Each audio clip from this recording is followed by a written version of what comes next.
Hello friends, இன்றைக்கி வந்து பார்த்திங்கன்னா மஷ்ரூம் கிரேவி வந்து என்னோடய ஸ்டைலில் வந்து நான் எப்படி பண்ணுறேன்னு பார்க்கலாம். ரொம்ப சிம்பிள், ஈஸி. ஸோ எப்படி செய்யறது பார்க்கலாம். ஸோ இது வந்து பார்த்திங்கன்னா நம்ம வந்து ஆயில் போட்டிருக்கோம். ஆயில் போட்டுட்டு நல்லா வந்து காய்க்கும். காஞ்சி பிறகு இப்போ வந்து பார்த்திங்கன்னா ஸோ நம்ம வந்து பார்த்திங்கன்னா ஆயில் வந்து போட்டிருக்கோம். ஆயில் நல்லா காஞ்சி பிறகு வெங்காயம் வந்து போட்டுக்கலாம். நல்லா வந்து வதங்கட்டும். நல்லா வதங்கணும். இது வதங்குறப்போ வந்து பார்த்திங்கன்னா சோம்பு, சீரக போடலாம்.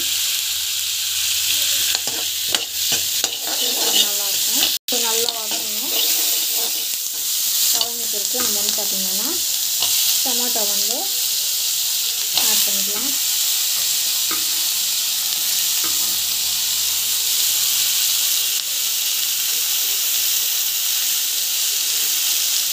ஸோ இது வந்து பார்த்திங்கன்னா பர்ஃபெக்டான கிரேவி வந்து ரெடி ஆகும். கொஞ்ச நேரம் வதங்கினா போதும்.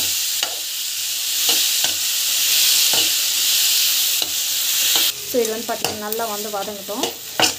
ஸோ நம்ம வந்து பார்த்திங்கன்னா கேஸ் கட்டிட்டோம். இது வந்து அப்படியே ஆட்டும். ஸோ இப்போ வந்து பார்த்திங்கன்னா ஆயில் போட்டிருக்கோம். ஆயில் போட்டுட்டு ஒன்றும் கிடையாது. நம்ம வந்து பார்த்திங்கன்னா கட் பண்ணி வச்சு இது கொஞ்ச நேரம் வந்து வதங்கட்டும். பிகாஸ் அந்த பச்சை வாசம் போயிட்டு இது ஆட்டோமேட்டிக்காக வந்து பண்ணிவிடும். ஸோ அந்த மாதிரி வதங்கிறதுனால என்ன ஆகும்னாக்கா அந்த கிரேவியோட டேஸ்ட் வந்து சூப்பராக வந்து ரெடி ஆகும். ஒரு 10 to 15 மினிட்ஸ் வரைக்கும். எப்பவுமே வந்து பார்த்திங்கன்னா நம்மளுக்கு வந்து மஷ்ரூம் சீக்கிரம் அது வெந்துடும். ஸோ கொஞ்ச நேரம் வதங்கினாவே போதும். ஸோ கொஞ்ச நேரம் வதங்கிட்டோம். நம்மளுக்கு வந்து பார்த்திங்கன்னா உப்பெல்லாம் எதுவும் போட தேவையில்ல. ஜஸ்ட் வதங்கினாவே போதும். டேஸ்ட் வந்து செம்மையாகும். ஸோ இது வந்து பார்த்திங்கன்னா பாருங்கள், தண்ணி வந்து ஆட்டோமேட்டிக்காக விட்டுச்சு.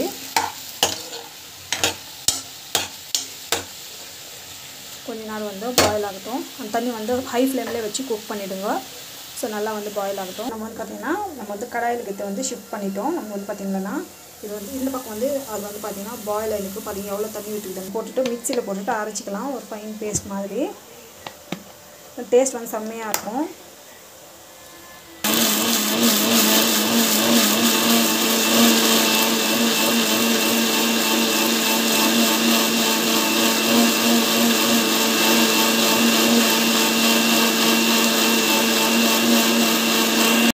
மிக்சியில் போட்டு அரைச்சி வந்துட்டோம். ஸோ ஃபைன் பேஸ்ட்டை வந்து அரைச்சிட்டோம்.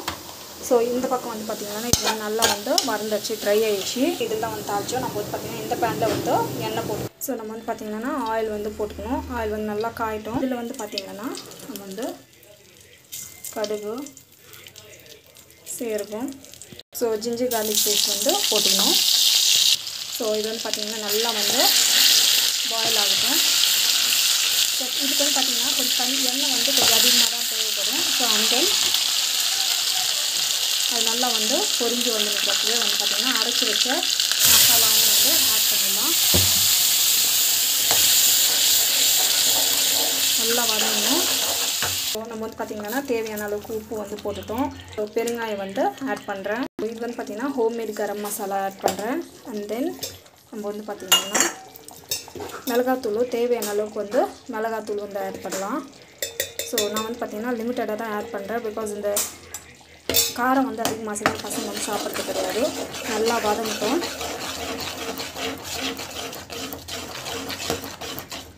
இது வந்து பார்த்திங்கன்னா சலசலம் வந்து கொச்சி நிற்குது இல்லையா. ஸோ இப்போ வந்து பார்த்திங்கன்னா நம்ம வந்து வதக்கி மஷ்ரூம் வந்து இதில் ஆட் பண்ணிவிட்டு ஜஸ்ட் வந்து இப்படி மிக்ஸ் பண்ணிடலாம். இது வந்து டேஸ்ட் வந்து செம்மையாக இருக்கும்.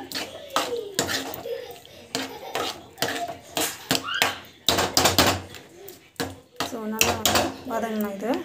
ஸோ இப்போ வந்து பார்த்திங்கன்னா நம்ம வந்து மஷ்ரூம் வந்து ஆட் பண்ணுறோம். ஆட் பண்ணிவிட்டு ஜஸ்ட் வந்து பார்த்திங்கன்னா உள்ளே வச்சு நம்ம வந்து க்ளோஸ் பண்ணி வச்சிடலாம். ஸோ இது வந்து பார்த்திங்கன்னா ஒரு நம்மளுக்கு வந்து பார்த்திங்கன்னா கொஞ்சம் திக்கான மசாலா கிரேவி மாதிரி தான் தேவை. ஸோ கொஞ்ச நேரம் வதங்கிச்சுன்னா நம்மளுக்கு வந்து போதும்.